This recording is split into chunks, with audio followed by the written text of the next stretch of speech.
Às vezes, a maior dor não vem de um inimigo, mas de quem um dia você mais confiou. Essa é a história de um homem simples, mas de coração gigante.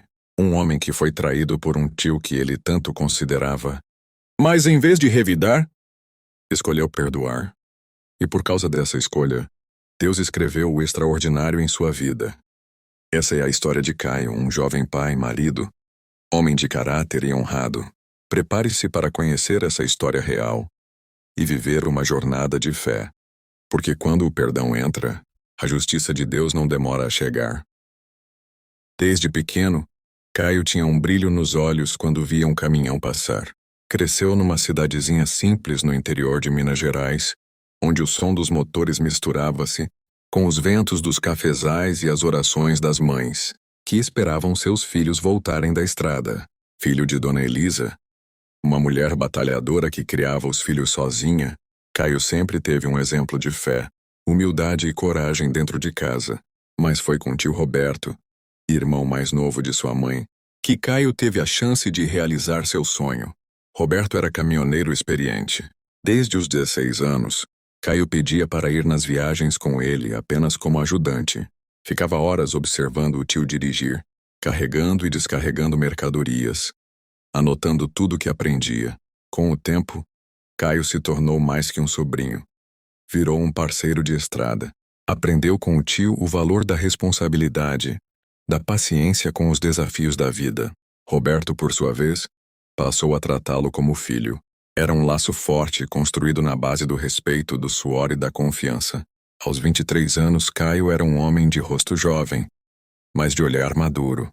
As marcas de sol em sua pele já denunciavam os anos de estrada ao lado do tio. Ele havia aprendido que na vida não se colhe frutos antes de plantar com esforço, e era justamente isso que o motivava.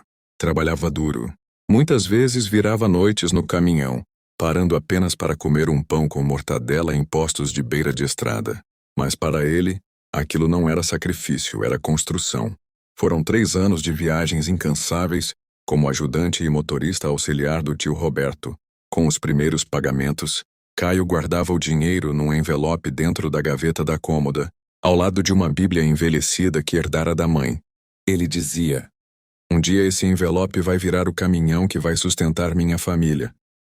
Enquanto os colegas de infância sonhavam com festas ou viagens, Caio sonhava com um veículo velho, porém honesto, que ele pudesse chamar de seu. E esse dia chegou. Depois de muito trabalhar, vender uma moto, fazer um empréstimo pequeno, com juros altos e completar o valor com o que havia economizado, Caio comprou seu primeiro caminhão. Um modelo antigo, motor barulhento, pintura desbotada, mas com documentação em dia e um tanque cheio de esperança. Lembro como se fosse hoje, no dia que pegou a chave. Caio ajoelhou ao lado da roda dianteira e orou: "Senhor, esse caminhão é feio por fora, mas é um milagre por dentro. Consagra ele para o trabalho, para o pão da minha casa, e para que eu nunca me desvie da honestidade." Nos meses seguintes, Caio começou a pegar seus próprios fretes. Pequenos no começo, mas foi ganhando confiança. Cumpria prazos com excelência, era educado, respeitoso com todos e nunca aceitava suborno ou jeitinho. Numa dessas viagens, durante a entrega de uma carga escolar em uma cidadezinha do interior do Espírito Santo, conheceu Larissa, uma jovem professora que organizava os materiais na escola. Ela, de olhar doce e sorriso tímido, ficou encantada com aquele rapaz simples que, mesmo cansado, não parava de sorrir. Caio e Larissa começaram a se falar por mensagens e, quando ele voltava à cidade, fazia questão de visitá-la. O namoro foi crescendo como planta bem regada, com paciência, cuidado e verdade. 1 ano depois estavam noivos. Casaram-se numa cerimônia simples no sítio do pai de Larissa, com direito a bolo de fubá, guaraná e chuva de bênçãos. Os primeiros anos de casados foram de luta. Moravam em uma casa alugada de 2 cômodos, com fogão emprestado e colchão no chão, mas não faltava alegria.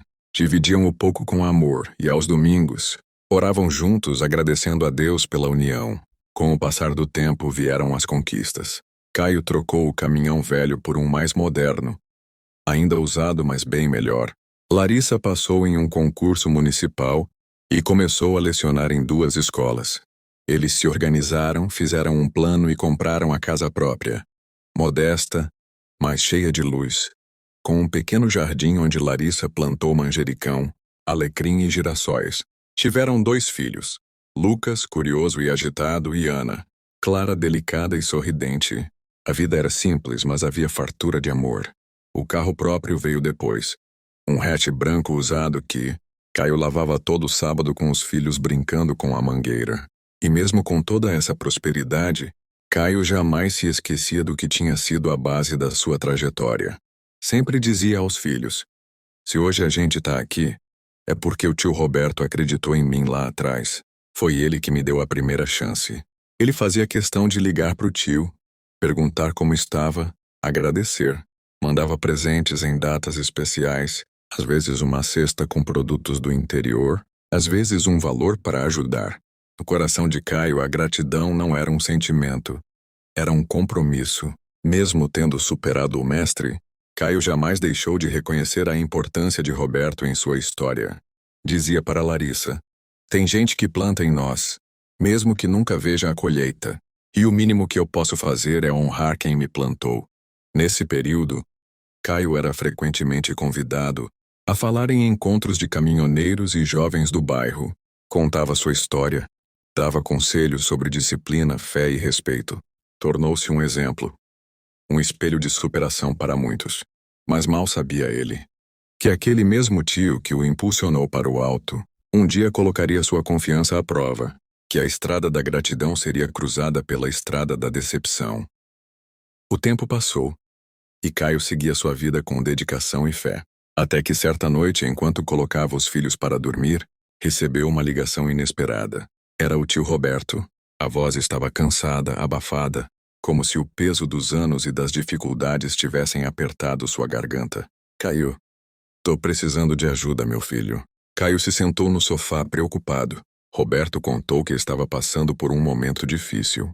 Sua esposa e filhos haviam se mudado para outro estado em busca de uma vida melhor, deixando-o sozinho. O trabalho rareou. As contas se acumularam, e a solidão lhe pesava como uma carga sem destino. Com o coração apertado, Caio ouviu cada palavra. Aquela era a voz do homem que lhe abrira portas no passado. Mesmo sem muitos detalhes, Caio sabia que precisava fazer algo. Marcou de visitar o tio no final de semana seguinte e, chegando lá, encontrou um homem mudado. Emagrecido, semblante abatido, olhar sem brilho. A casa era simples, quase vazia.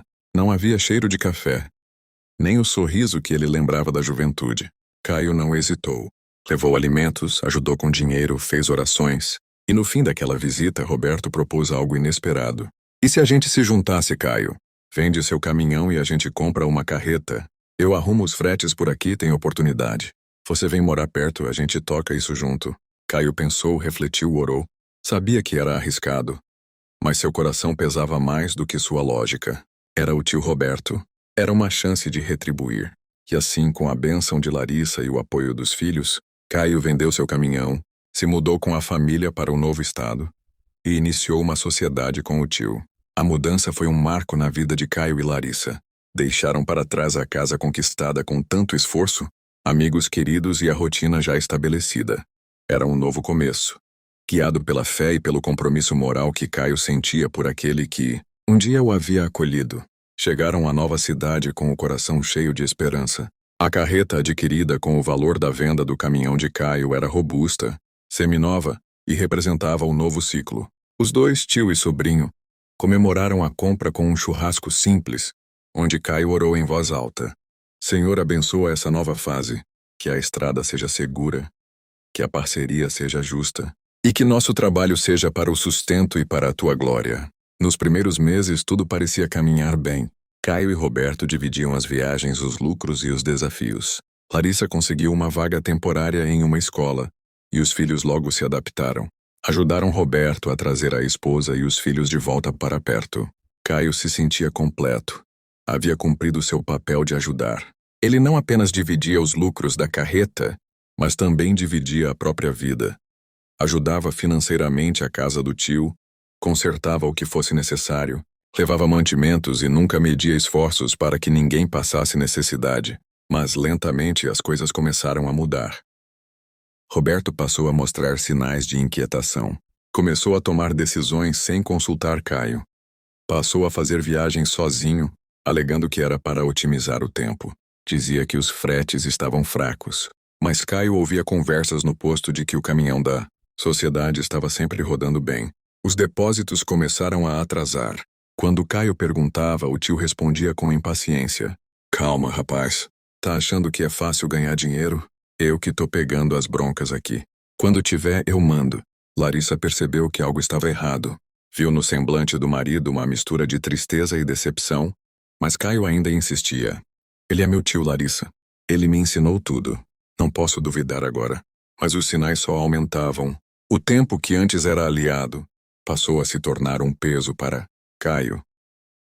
Os meses avançavam e o brilho que ele carregava no olhar desde a juventude começava a se apagar diante da realidade dura que se revelava dia após dia. A carreta, agora nas mãos de Roberto quase que exclusivamente, parecia ter ganhado vida própria.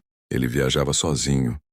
Dizia que não tinha carga suficiente para dois, que era melhor assim para não gastar muito com alimentação e estadia dupla.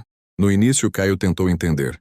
Sabia que nem todo mês era igual, que o setor de transportes oscilava, mas o que começou como exceção virou regra. Caio ficou em casa por semanas, depois por meses. Ligava, perguntava se havia algum frete que pudessem fazer juntos. O tio, antes carinhoso e paciente, agora era evasivo, impaciente, por vezes até ríspido. Não tem nada agora, Caio. Quando aparecer algo bom para dois, eu aviso. Era o que ele dizia. Enquanto isso, os depósitos na conta de Caio minguavam. Antes recebia semanalmente de acordo com os lucros. Agora passavam-se 20, 30 dias sem nenhum repasse. Quando recebia, era pouco, sem explicação, sem transparência.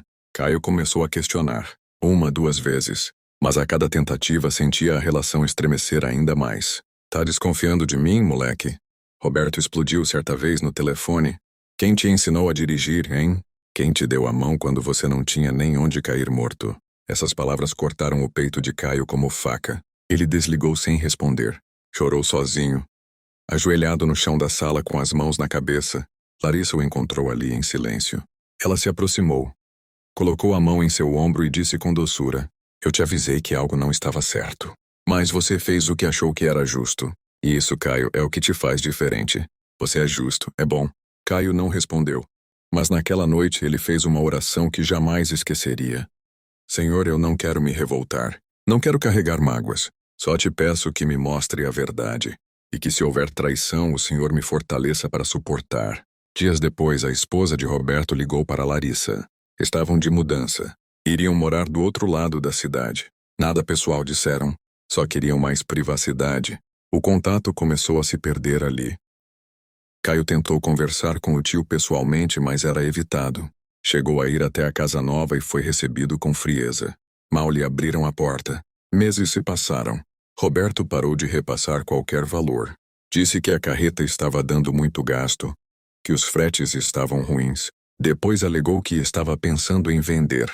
Caio, mesmo frustrado, disse que se fosse vender, queria acompanhar o processo, pois metade do veículo lhe pertencia. Mas Roberto foi adiante sem dar satisfações. Vendeu a carreta, o bem mais valioso da sociedade. Sem sequer comunicar Caio com antecedência. Quando finalmente o informou, dias depois da transação, tentou justificar. Caio, eu precisava resolver umas coisas rápido. Peguei metade em dinheiro e a outra metade numa troca. Um caminhão mais simples. Que eu ia passar para você. Tô resolvendo os papéis. Caio respirou fundo. Sentia no tom da voz do tio que havia algo errado. Mas ainda assim, com o coração quebrado, respondeu. Tá bom, tio. Espero que cumpra sua palavra. Só que Roberto não cumpriu. Passaram-se dias, depois semanas, e nada do dinheiro aparecer. O tal caminhão de troca, que ele havia prometido transferir para Caio como sua parte, foi registrado no nome de Roberto. Ele voltou a trabalhar com aquele veículo como se nada tivesse acontecido, fazendo fretes por conta própria, sem repartir nada com o sobrinho, nem dar satisfações. Enquanto isso, Caio e sua família enfrentavam tempos difíceis, sem trabalho, sem renda, vivendo da reserva que ainda tinham. Ele ligava, tentava conversar, mas recebia apenas desprezo, ironias ou silêncio. Roberto chegou ao cúmulo de dizer: volta para casa dos seus pais, Caio.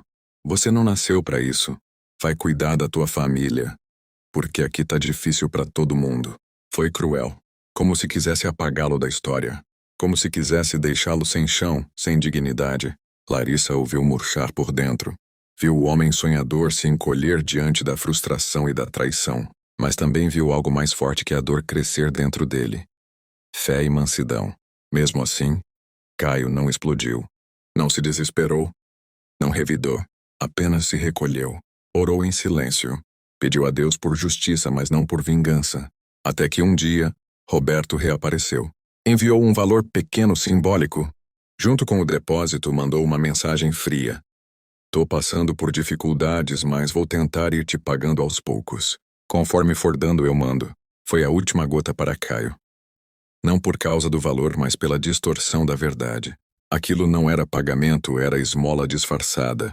Mas mesmo assim ele não desejou o mal. Reuniu sua família. Contou tudo com o coração partido, mas com a cabeça erguida. Eu fui enganado sim, mas não sou derrotado.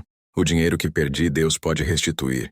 Mas se eu perder minha paz, minha fé, minha essência, aí sim eu perco tudo. Naquela noite ele saiu para a varanda.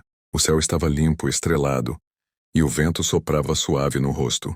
Ele olhou para cima e sussurrou: Senhor, eu perdoo. Não entendo, mas confio. Tu és justo. Entrego tudo em tuas mãos. Cuida de mim, da minha família. E até dele, Senhor. Até dele. E naquele instante, enquanto ainda segurava as lágrimas, algo mudou dentro dele. Um peso saiu dos ombros. Uma leveza tomou conta. Era como se o céu respondesse sem palavras, apenas com paz. E naquele mesmo dia, a primeira semente do milagre começou a germinar. Depois daquela noite de oração, algo invisível começou a se mover. Caio ainda não via com os olhos, mas sentia no coração. Deus estava agindo. Nos dias que se seguiram, ele decidiu não mais esperar passivamente por justiça. Seu tio Roberto havia deixado claro, por palavras e ações, que não pretendia cumprir o acordo nem honrar o laço que os unia. Caio então, com a coragem que vem da fé, se levantou. Larissa, eu não posso mais esperar. Preciso fazer algo. Nem que seja trabalho de diária. A gente vai passar por isso.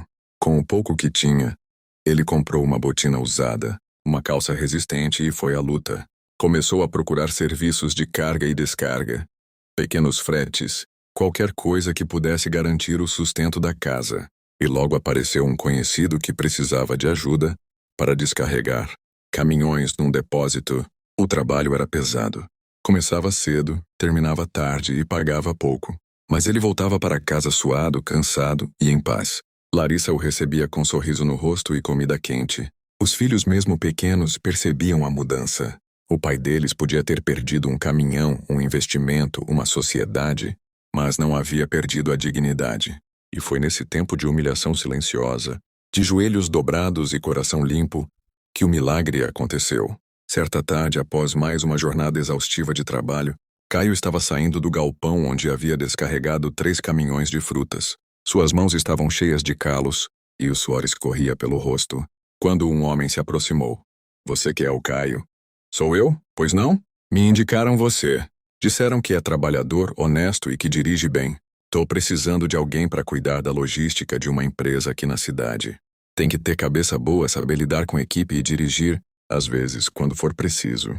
O salário é fixo com benefícios, e bem melhor do que esses bicos. Caio arregalou os olhos, ainda sem acreditar. Mas por que eu? Porque gente como você tá difícil de encontrar, meu amigo. E Deus ajuda quem não se curva pro mal. Na semana seguinte, Caio foi contratado. Começou como auxiliar de logística numa distribuidora local, com um salário fixo que superava tudo o que ele ganhava nos tempos da sociedade com o tio. E o melhor, sem depender da instabilidade dos fretes, sem humilhação, sem injustiça. Em poucos meses se destacou. Era pontual, responsável, respeitado. A direção da empresa reconheceu o esforço. E ele foi promovido. Com o salário agora regular, Caio quitou as dívidas que havia acumulado nos meses difíceis. Colocou os filhos numa escola melhor. Ajudou Larissa a abrir uma pequena loja de confecções, algo que ela sonhava há anos. E ainda assim, separava todo mês uma parte para ajudar pessoas em necessidade, como ele mesmo havia passado. A dor me ensinou a ser mais sensível, dizia ele. E o perdão me trouxe bênçãos que o dinheiro do mundo jamais compraria. O que era lágrima se tornou testemunho. O que era perda se transformou em colheita. E a paz que Caio agora carregava no coração ninguém podia tirar. Enquanto isso, Roberto enfrentava tempos difíceis. As viagens diminuíram, os problemas aumentaram. O caminhão da troca apresentou defeitos sérios. E ele, sem a sociedade e sem o apoio de antes, começou a provar do fruto de suas escolhas. Mas Caio não guardava rancor. O perdoara de verdade. Ainda orava por ele em silêncio. E se um dia ele voltasse, não encontraria portas fechadas, porque quem conhece a graça de Deus aprende a manter o coração limpo mesmo depois de ferido. E assim, sem vingança, sem processos, sem confrontos, Deus fez justiça, não a dos homens, mas a que vem do céu. A história de Caio era agora uma história de restauração. Um testemunho vivo de que o perdão abre portas que o orgulho jamais abriria. O tempo passou. Dias viraram semanas, semanas viraram meses, e os ventos continuavam soprando a favor de Caio e sua família. Mas não era apenas prosperidade, material que florescia em sua casa. Era uma paz inabalável. Fruto de uma escolha rara, o perdão verdadeiro. Enquanto muitos, em seu lugar, teriam se amargurado, levantado processos, exigido reparações, Caio escolheu silenciar diante da injustiça e confiar em Deus. E aquele silêncio não era de fraqueza, mas de força espiritual. Seu trabalho prosperava. Já não era mais só um funcionário. Tornara-se um dos braços direitos da empresa.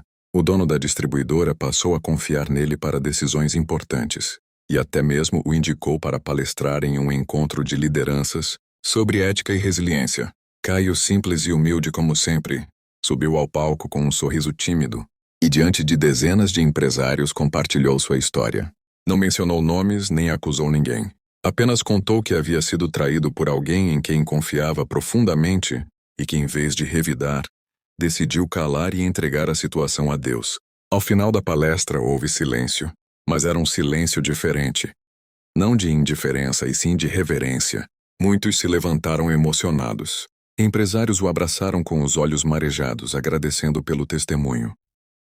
Ali naquele auditório, Caio colheu o fruto mais raro de todos. Respeito verdadeiro. E não porque exigiu, mas porque viveu o que pregava. Em casa, Larissa florescia com sua loja. Tinha orgulho do marido, mas, acima de tudo, da paz que havia dentro do lar. Os filhos iam bem na escola. E nos finais de semana, a família fazia questão de visitar orfanatos e comunidades carentes para levar cestas básicas, brinquedos e, principalmente, palavras de esperança. "O que a gente faz, pai?" perguntava o filho mais velho certo dia. "A gente planta amor, meu filho. Onde a vida jogou dor, a gente planta amor." E assim, o que era uma dor virou ministério. A história de Caio passou a ser contada em igrejas, reuniões, encontros de casais e congressos. Muitos que tinham feridas antigas se inspiraram nele para perdoar e recomeçar. Mas a maior vitória de todas ainda estava por vir. Numa tarde qualquer, enquanto Caio voltava do trabalho, seu telefone tocou. Era um número desconhecido. Ele quase não atendeu, mas algo no coração o impulsionou. "Alô?" Do outro lado da linha, uma voz trêmula respondeu. "Caio, sou eu. Roberto." Houve um silêncio pesado. Um silêncio que durou segundos, mas que parecia carregar anos de distância, dor e decepção. "Eu tô doente, Caio. Muito doente. Fiz muita coisa errada, eu sei. E não tô te ligando pra pedir nada, só queria te ouvir. Queria dizer que eu me arrependo. Sei que não mereço seu perdão, mas se puder me ouvir já é muito." Caio sentou-se no banco da praça onde estava, respirou fundo e deixou que a paz falasse mais alto. "Tio, você já está perdoado há muito tempo." Do outro lado, Roberto desabou em lágrimas. "Eu não sabia que você era assim.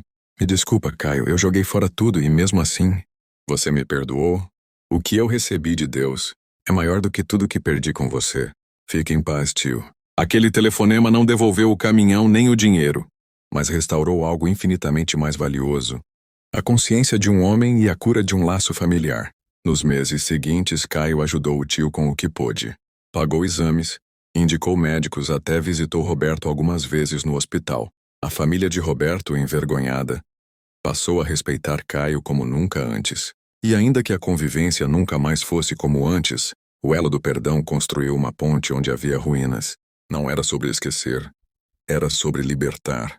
Hoje, se você perguntar a Caio o que ele ganhou, ele vai sorrir e dizer: eu ganhei a paz. Ganhei a chance de ver meus filhos crescendo sem raiva, sem ódio. E ganhei o privilégio de ser um instrumento da graça de Deus. A vitória de Caio não veio pela força nem pelo grito. Veio pelo silêncio. Pelo silêncio do justo. Pelo silêncio de quem entrega, espera e confia. Essa é a vitória mais poderosa de todas. A vitória que vem do alto. A vitória do silêncio. Anos se passaram. O tempo, como um rio constante, levou embora as dores mais agudas e cicatrizou feridas que um dia pareciam incuráveis. Em Caio começou a aparecer alguns fios grisalhos, mas o mesmo brilho no olhar. Seu nome era respeitado na cidade. Não por riqueza, embora vivesse bem, mas pela integridade rara, pela história que ele jamais fez questão de vangloriar, mas que se espalhou como um perfume, discreta e marcante. A loja de Larissa prosperou. Os filhos cresceram com valores sólidos. E o mais velho, agora formado, abriu uma ONG para ajudar jovens em situação de vulnerabilidade. Chamou-a de Sementes de Paz em homenagem à frase do pai. A gente planta amor onde a vida jogou dor. A cada jovem resgatado das ruas, a cada cesta entregue a uma família faminta, uma parte do passado de Caio era redimida. O que começou como uma injustiça virou fonte de cura para muitos. Certa tarde, Caio foi convidado para falar em uma escola pública. Diante de dezenas de adolescentes inquietos, ele contou mais uma vez sua história. Falou da dor de confiar e ser traído, da perda do recomeço, mas principalmente do poder do perdão. No fim da palestra, um menino levantou a mão e perguntou: seu Caio, o senhor faria tudo de novo? Caio pensou por um momento. Depois sorriu com olhos marejados. Faria, sim, mas dessa vez, eu perdoaria mais rápido. Risadas suaves se espalharam pela sala. E ali mais uma semente caiu em solo fértil. Roberto, o tio, viveu os últimos anos com saúde frágil, mas com o coração em paz. A doença que o debilitou foi a mesma que o libertou da arrogância e o aproximou de Deus. Nos últimos meses de vida, ele escreveu uma carta para Caio, deixada com sua esposa para ser entregue após sua partida. Caio, se um dia essa carta chegar até você, é porque minha hora chegou. Obrigado por ter me perdoado quando eu não merecia. Você me mostrou o que é ser um verdadeiro homem. Um verdadeiro cristão. Eu falhei, mas você permaneceu firme. Espero que Deus me receba com a mesma misericórdia com que você me acolheu. Você foi o meu maior exemplo. Com amor. Seu tio Roberto. Caio leu a carta com o coração apertado, mas em paz. Sabia que tinha feito a coisa certa. Sabia que Deus havia transformado tragédia em testemunho, perda em propósito, dor em destino. Hoje, quando alguém pergunta à sua família como tudo começou, a resposta é sempre a mesma. Começou com uma traição, mas terminou com um milagre, porque essa história não é sobre caminhões, negócios ou dinheiro. É sobre fé, resiliência e perdão. É sobre um homem que escolheu não se vingar, mas esperar. Não se justificar, mas confiar. Não odiar, mas amar. E onde o amor vence, nenhuma perda é definitiva. Onde o amor vence, até os silêncios falam alto. Onde o amor vence, Deus permanece. E Caio, o homem traído por quem mais confiava, foi no final o que mais ganhou. A paz, o respeito, a fé renovada e a certeza de que o amor sempre vence. Caio não teve justiça humana. Não processou, não gritou, não exigiu. Mas teve algo muito maior. Ele teve a justiça do céu. Porque quando você abre mão da vingança, Deus toma sua causa nas mãos. E o que ele faz, ninguém desfaz. Essa história é um lembrete de que o amor não falha, o perdão liberta e o silêncio também vence. Compartilhe essa história com alguém que precisa de esperança. E se você gosta de histórias de fé e superação, se inscreva em nosso canal. E deixe o seu like para que essa mensagem alcance mais pessoas. E nos conte aí nos comentários de qual cidade e estado você está ouvindo essa história.